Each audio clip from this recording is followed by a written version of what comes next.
kekayaan yang dimiliki oleh perkumpulan. Oleh nah, organisasi. Ini penting gitu ya. Nah, supaya apa?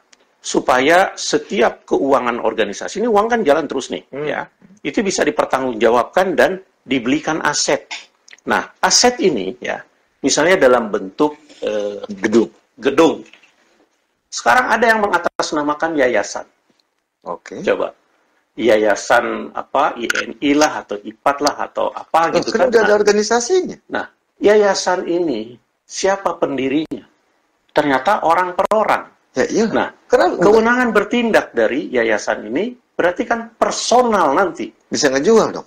Nah, kalau misalnya meninggal, berarti kan ahli waris dan seterusnya gitu kan. Iya. Nah, ada juga yang bentuknya itu PT. Ada juga, nah, ini yang dari sekarang, ya harusnya dari 2016 itu kan, itu dibuat apa aturan mainnya. Kan bukannya kalau organisasi itu bisa bikin itu? Boleh ya. Jadi perkumpulan ini berbadan hukum. Dia boleh memiliki aset, boleh ya, tanah dan bangunan. Nah, ya kenapa tidak tiru misalnya yang cukup baik itu NU, Muhammadiyah, kemudian banyak organisasi. Dia punya banyak gedung, ya kan? banyak pesantren, nggak ada masalah. Iya, jadi jangan misalnya ini tanah bangunan sertifikatnya atas nama X. Nah, yang dibuatkan setelah itu perjanjian ini diperuntukkan bagi organisasi, nggak bisa. Nggak bisa. Jadi ini harus milik PPINI yang penggunaan sepenuhnya oleh misalnya Banten, Sumatera Selatan. Per wilayah itu. Kalau ini tidak ditata, ya harusnya dari 2016, ya ini akan menunggu bom waktu. Masalah baru. Ya. Nah, itu ada 23, oke lah gitu ya. Nah, dan harusnya ya konsisten. Tetapi yang paling menarik itu adalah keputusan dari Komisi C, ya. Nah, ini yang menyangkut dengan apa ya? Aset juga. Ya, banyak. Misalnya menolak laporan pertanggungjawaban. LPJ. Ya, LPJ itu secara perspek ya, dan meminta pertanggungjawaban ketua umum yang lama itu, ya, dan dibentuk tim ad hoc. Ya. Nah, sekarang sudah dibentuk belum tim ad hoc ini? Nah, terus keputusan KLB ya menegaskan bahwa periode PPINI 2019-2022 itu sudah berakhir tanggal 2 Mei 2022. Berarti itu sesuai dengan keputusan Kongres Makassar. Ya kan? Nah, itu ada di pasal 16 anggaran rumah tangga tentang 3 tahun. Kalau Prof. Widi itu menyebut 3 tahun, 36 bulan dan seterusnya. Nah, 60 hari. Itu jangan diterjemahkan. Nah, malah yang seharusnya dulu bisa mekanisme KLB bilang, oh enggak, kita nggak mengenal KLB. Nah, 360 gimana nih nasibnya? Iya kan? Nah, lanjut. Kemudian ada juga yang cukup signifikan dan saya kira ini nggak boleh ditutup-tutupi gitu ya. Ini yang berkaitan dengan kesalahan yang dilakukan oleh PPINI periode yang lama itu dengan mencabut SK pelantikan Pengwil Jawa Tengah. Bukan itu diputuskan di KLB untuk dicabut? Itu diputuskan. Nah, apakah sudah ada realisasinya atau belum? Itu yang jadi pertanyaan saya. Karena keputusan Komisi C, keputusan Komisi B, keputusan Komisi A, itu harus dijalankan oleh Ketua Umum. Ketua Umum itu gampang, dia tinggal menjalankan amanah Kongres. Selesai. Gitu loh. Kan amanah Kongres tadi sudah disebutin tadi. Mana dia panitia ad hoc yang dibentuk itu? Ya kan? Terus mana dia penegasan tentang apa yang lama sudah dinyatakan berakhir, kemudian melakukan upaya untuk menjelaskan ini ke pihak-pihak terkait dan juga ke Kementerian Hukum dan HAM. Ya kan? Atau jangan hanya sebelum Kongres ke Komisi 3. Nah, udah selesai Kongres luar biasa, udah gitu, udah berjalan-jalan. Nah, ini kan yang kita miris. Sementara periode itu 3 tahun, bro. Ini baru jalan 2 bulan, Bang. Kan baru jalan 2 bulan. 2 bulan, 3 bulan itu konsolidasi. Sudah berapa persen? Ya, saya sih terserah gitu ya. Kalau saya kan cuman sebagai anggota biasa mengingatkan, jangan sampai ya, kalau tidak diingatkan lupa, terus akhirnya timbul masalah yang merugikan kita semua. Anggota lagi. Iya.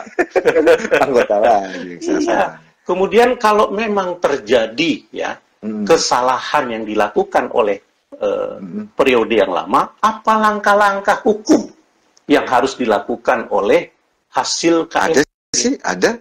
Apa? KLB dilaporin sama pihak sebelah. Itu Kongres melaporkan KLB. Iya. Nah, KLB apa upaya hukum yang dia lakukan? Mungkin lagi dirancang baru jalan 2 bulan, Bang. Mungkin masih dalam proses kali, dalam diskusi kan nggak bisa buru-buru ngambil. Iya, tapi saya sih tetap menyarankan bersatu padulah kembali, berangkulanlah kembali. Ya, kita ini kan bukan partai politik. Ini berarti harapan di 2024 nih? Iya, harusnya sudah dilakukan dalam waktu 3 bulan ini, gitu kan. Loh, kan udah Januari udah mau habis juga, berarti tinggal 11 bulan. Bro, sekarang kalau cuman jabatan kawan-kawan daerah itu nggak penting, ya. Siapa sih yang mau jadi ketua umum? Misalnya sekarang Irfan jadiin ketua umum, terus TF-nya jadikanlah ketua dewan pakar, ya kan? Atau jadiin ketua dewan penasehat, gitu kan? Nah, kasih kewenangan yang leluasa dan seterusnya gitu. Atau misalnya mau bergening dalam beberapa waktu gitu kan. Ini kan ada 3 tahun nih. Nah, sembari menyempurnakan anggaran dasar, anggaran rumah tangga, ya, kode etik kita. Nah, terus undang-undang jabatan notaris ini juga sudah sangat ya perlu untuk dilakukan penyempurnaan. Oke. Ya kan sekarang main sendiri-sendiri.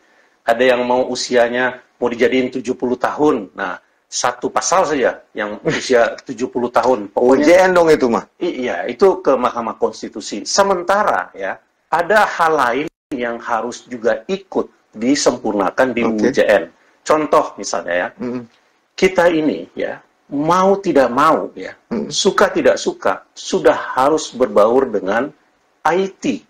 Oh, gitu. Digitalisasi. Nah, digitalisasi notari digital cyber notari gitu kan. Nah, yang berbasiskan IT itu sudah harus dirancang. Bukan berarti yang saya maksud adalah tanda tangan akta bisa secara online. Beda ya. Kewajiban di pasal 16 ya ayat 1 huruf M atau ayat pasal 16 ayat 7 nah dan ayat 8 itu tetap harus dipenuhi. Nah, karena kita civil law ya, jadi ya kita beda dengan yang menganut paham common law gitu kan. Nah, tapi bukan berarti tidak bisa masuk ke bagian itu. Misal ada kewajiban 5 buku protokol yang harus disahkan. Selain ada misalnya klaper, harus ada buku klaper legalisasi, warmaking, nah, dan seterusnya, perseroan gitu ya. Nah, itu sistem pelaporan.